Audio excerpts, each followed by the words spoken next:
Sometimes you hear something just so outrageous, you got to do a deep dive to figure out whether or not it's true.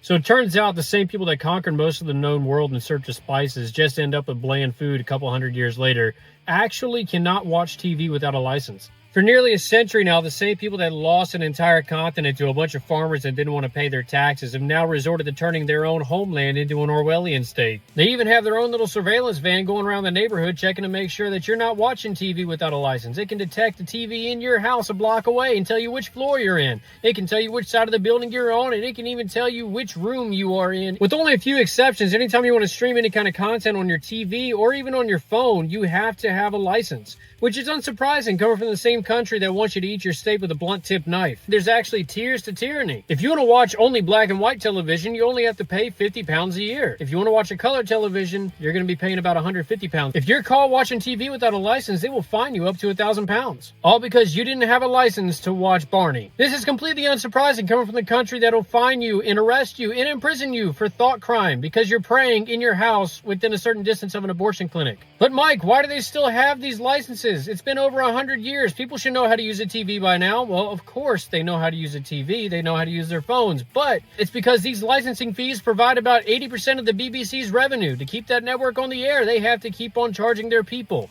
And if their people don't pay, they make them pay. If they don't pay, they can face prison time. Let this be a warning to all my red-blooded Americans out there. Do not take your freedom for granted. I don't know about you people in the UK, but it sounds an awful lot to me like there's a harbor missing its teeth.